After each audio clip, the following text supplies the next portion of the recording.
Halo semua, balik lagi bareng aku Ahmad Jani.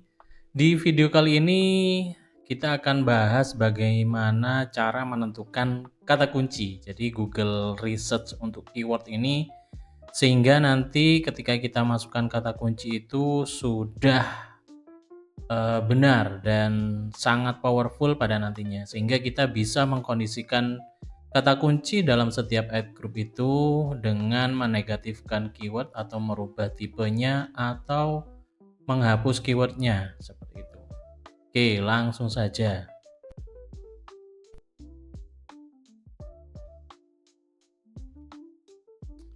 Nah, menentukan kata kunci sebenarnya di video sebelumnya sudah beberapa saya bahas bagaimana kita mendapatkan kata kunci ya. Jadi mulai dari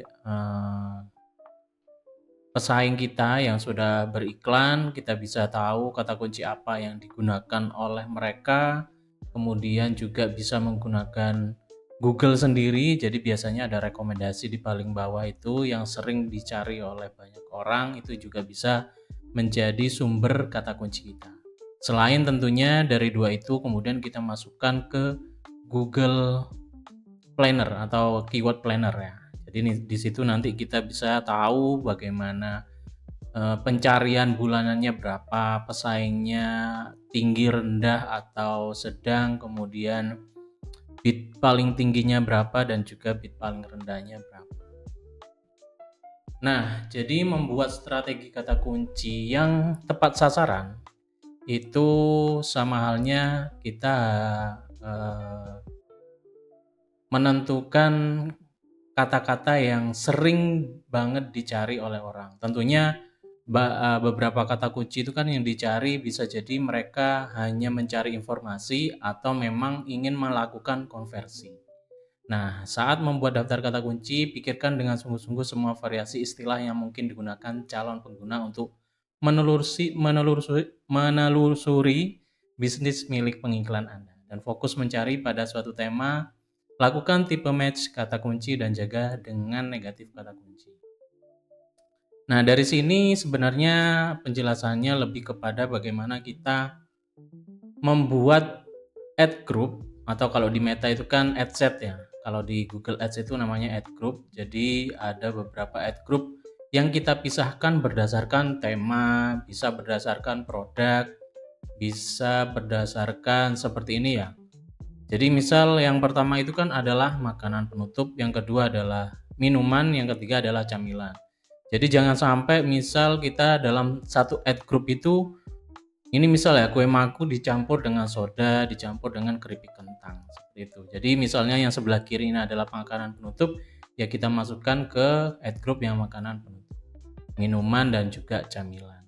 Sehingga di sini kita akan pastinya ketika sudah beriklan kita akan lebih tahu kata kunci mana yang bagus, yang kurang bagus. Kemudian di setiap ad group kita juga bisa tahu sistem atau kata kunci penelusuran yang sering dicari orang bakal muncul di situ sesuai dengan ad group yang kita buat. Nah, ini adalah ketika kita setting ad group, ketika membuat kampanye baru atau mungkin mau menambahkan ad group di kampanye tertentu ya. Keyword research on Google Ads. Kalau dari saya, ini dari saya 15 sampai 20 keyword di setiap grup iklan. Jadi setiap ad group itu paling tidak ada 15 sampai 20. Kalau ada yang tanya kenapa kok gak sampai lebih dari 20 atau mungkin 25 atau mungkin bisa langsung ke 50 ke atas, ya bisa saja. Cuma kan hal ini tuh akan berkaitan dengan budget kita. Jadi kalau misal budget kita 50.000 atau mungkin 100.000, 15 sampai 20 keyword sudah cukup. Kalau misal budget sekian itu digunakan oleh keyword yang lebih dari 50, bisa jadi nggak sampai keyword yang ke 50 itu budgetnya sudah habis. Jadi kan sayang. Mending beberapa keyword aja tapi budgetnya mencukupi untuk memunculkan semua keyword yang kita buat. Sehingga ketika ada keyword yang bagus bakal sering muncul. Sebenarnya kan dari 15 sampai 20 keyword ini kan bakal dirotasi setiap waktu ya. mana yang sekiranya keyword yang paling bagus dalam satu ad group tersebut. Kemudian pastikan keyword dengan topik dan kategori yang sama seperti di halaman sebelumnya. Jadi memang sesuaikan satu ad group itu tema yang sama atau mungkin produk yang sama. Misalnya kalau jualan kaos di ad group 1, kemudian jualan baju di kaos di ad group yang kedua, kemudian jualan topi di ad group yang ketiga. Kemudian sesuaikan topik keyword ad group dengan konten pada landing page. Artinya setiap ad group kan harus ada ads, ada iklannya. Setiap iklan harus ada landing page-nya. Sehingga satu ad group itu harus menggambarkan nantinya secara relevansi ya. Keywordnya adalah misalnya tentang jualan sepatu, landing page-nya juga tentang jualan sepatu. Karena sekali lagi iklan yang tipe Google Search ini, poin pentingnya adalah di relevansi keyword. Mulai dari keywordnya, kemudian landing page-nya, dan juga di iklannya. Kemudian pastikan ada volume pencarian kata kunci. Nah, untuk volume sendiri bisa dimasukkan ke keyword planner. Jadi di keyword planner nanti bisa dicari ya, kira-kira volume pencariannya berapa. Kalau saya pribadi pernah saya coba ya, jadi volume pencarian bulanan itu sudah di angka 50 sudah saya coba aja, karena nanti bakal muncul sistemnya. Jadi kata kunci penelusuran yang sering digunakan oleh orang bakal muncul. Tentukan variasi kalimat keyword. Tentunya ini dari video sebelumnya ya, video di YouTube saya tentang bagaimana mengkombinasikan kata per kata. Jadi mulai dari 3 kata, 4 kata, 5 kata, dan seterusnya. Kemudian grouping. Nah, ini tadi kan kita bisa membuat ad group itu bisa berdasarkan tema dan sebagainya. Kalau ini variasi lainnya, bisa menggunakan brand, kompetitor, generic, relate, dan juga match tipenya. Jadi kalau misal ini kita jualan sepatu kita langsung buat ad group yang brand. Jadi ada sepatu Nike, kemudian toko Nike, jual Nike, toko online Nike, dan sebagainya. Kemudian kompetitor term, jadi sepatu Adidas, sepatu Puma, sepatu Reebok, toko Reebok, Puma, dan sebagainya. Kemudian juga bisa dengan generik, jadi lebih kepada fungsinya. Kita misal jual sepatu, bisa kata kunci sepatu lari, sepatu futsal, sepatu sepak bola, dan seterusnya. Kemudian juga yang relate ya, relate ini sinonimnya. Sepatu itu bisa digunakan untuk apa, sinonim dari fungsi tadi. Untuk jogging, untuk futsal, bola kaki, tips jalan, dan sebagainya. Dan juga tipe dari keywordnya. Kita bisa memvariasikan satu ad group itu sesuai dengan tipenya. Misal tipe untuk ad group ini sepatu lari tapi yang broad, jadi broad itu tanpa tanda depan sama belakang. Kemudian bisa juga dengan pressing dan juga izek. Yang izek itu yang paling bawah itu sepatu lari ada tanda kurung kotak kayak gitu. Itu juga bisa. Atau misal sepatu lari dikombinasikan ya, broad kemudian ya izek dan press ini disatukan di dalam satu ad group juga bisa.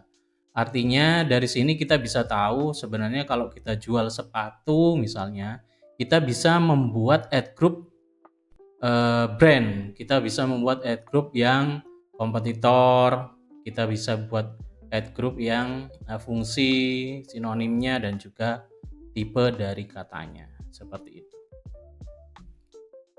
Nah, ini yang kalau saya lihat di beberapa teman saya ketika ngiklan tipe Google Search itu memang belum melakukan hal ini secara seutuhnya. Jadi kan variasi keyword formula ini memang kayak kita mengetahui kata kunci yang berhubungan atau sambungan kata per kata sehingga menjadi kalimat yang digunakan orang ketika melakukan pencarian di Google. Jadi ada kata kerja atau info, kemudian produk atau service atau jasa, kemudian brand, kemudian lokasi, dan kata sifat. Nah, kalau misal dari kata kerja sampai kata sifat ini menghasilkan, kata kunci ini menghasilkan, itu sangat bagus. Bisa jadi itu nanti ke tingkat selanjutnya bisa dibuat menjadi satu kampanye, satu ad group, satu kata kunci, dan satu iklan. Tentunya satu iklan ada landing page-nya juga satu. Itu bakal menjadi powerful. Jadi kata kerja misalnya jual, harga, distributor, jasa, dan sebagainya. Produk misalnya rumah, handphone, baju, ekspedisi, cleaning, apalagi tukang, dan lain sebagainya. Kemudian brand ya, misal brand kita ada misalnya Sinarmas, Samsung, dan lain sebagainya. Lokasi, pastinya lokasi ini wilayah yang kalau rata-rata itu membuat lokasi ini kota atau kabupaten. Jadi seperti Bogor, Jakarta, Surabaya, terdekat. Nah, terdekat ini juga sering digunakan. Kemudian kata sifat, misalnya murah, terbaik, profesional, paling bagus, awet, premium, dan juga sebagainya. Nah, dari variasi keyword formula ini, kita bisa tahu atau bisa membuat kata kunci mana yang sebenarnya menarik atau membuat orang itu melakukan aksi. Jadi ada actionnya ketika kita membuat kata kunci itu. Nah, di sini adalah keterangan dari kalau kita membuat kata kunci. Misal kita membuat satu kata kunci. Misal yang paling atas adalah pre-awareness ya. Jadi calon pelanggan belum menyadari kebutuhan spesifik. Mereka hanya mencari sesuatu yang sangat umum dan luas. Misalnya kita jual besi ya, ini jual besi, jual paku, misalnya dan kawat. Terus kita membuat kata kunci besi, paku, kawat. Nah, itu sebenarnya tidak disarankan ya, sangat tidak disarankan karena bisa jadi orang itu mencari informasi bisa. Misal apakah besi itu lebih kuat daripada emas kan bisa. Berarti kan dia sebenarnya mencari informasi, bukan mau melakukan transaksi atau pembelian. Makanya ketika satu kata kunci itu masih belum. Bahkan yang di bawahnya, yang awareness ini, calon pelanggan mulai menyadari masalah atau kebutuhannya dan mencari informasi yang sedikit lebih spesifik. Misalnya besi beton, paku kayu, kawat, dan sebagainya. Ini kalau dua kata masih bisa dikatakan awareness. Jadi mereka bisa jadi hanya mencari informasi tapi lebih spesifik. Ya, jadi trafficnya bagus tapi hasilnya itu minim. Karena kata kuncinya itu masih luas, masih broad ya. Bisa jadi orang ketika besi beton juga sama. Apakah besi beton bisa lebih kuat dari aluminium misalnya? Itu kan bisa jadi. Atau tips cara melunakkan besi beton itu kan bisa. Itu adalah kata kunci yang hanya dicari orang untuk mencari informasi di Google seperti itu. Nah, ini adalah kata kunci yang ketiga, yang interest atau action.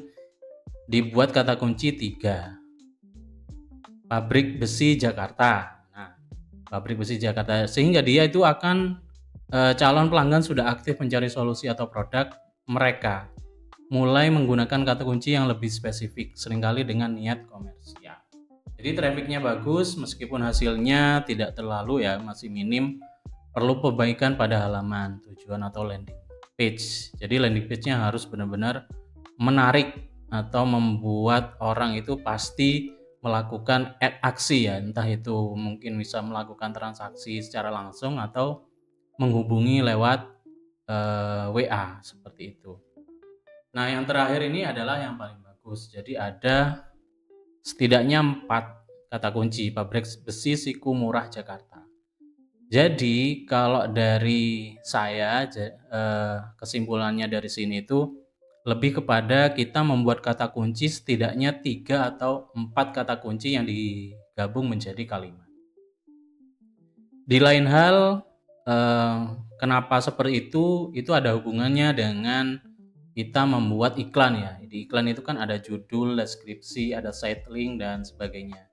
Ketika kita membuat judul itu harus ada maksimal katanya. Jadi kalau melebihi 4 atau melebihi 5 itu bisa jadi melebihi jumlah kata yang disarankan atau jumlah kata maksimal yang harus digunakan di judul, seperti itu. Jadi kalau yang terakhir ini, kebanyakan orang pasti akan melakukan aksi atau akan melakukan transaksi, consideration, atau mungkin konversi di situ. Jadi pelanggan sudah sangat dekat dengan keputusan pembelian, mereka mencari penawaran terbaik atau paling spesifik. Misalnya pabrik besi siku murah di Jakarta, mungkin jasa tukang bor di Jakarta, atau jasa water heater atau jasa pasang water heater Jakarta, kayak gitu. Untuk kombinasi variasinya silakan tonton video saya yang tentang Google Ads ya, yang sebelum ini. Itu saya menjelaskan bagaimana cara mengkombinasikan dari 4 atau 5 kata sehingga menjadi kata kunci yang lebih bervariasi. Oke, untuk sekarang tentang cara bagaimana kita menemukan atau membuat kata kunci sampai di sini dulu. Kita akan lanjut ke video selanjutnya. Kita akan mempelajari atau membahas bagaimana tipe dari keyword atau kata kunci. Tadi kan saya sempat menyampaikan ada 3 paling tidak. Ada yang broad, yang luas, ada yang phrase. Phrase itu dibolak-balik katanya, dan juga ada yang exact. Exact itu sama persis. Jadi misal kita membuat kata kunci jasa cleaning service Jakarta misal, berarti kita kalau itu sifatnya exact, dia akan muncul ketika ada orang yang mencari kata kunci yang persis dengan tadi, seperti itu. Demikian, sampai berjumpa di video selanjutnya. Dadah.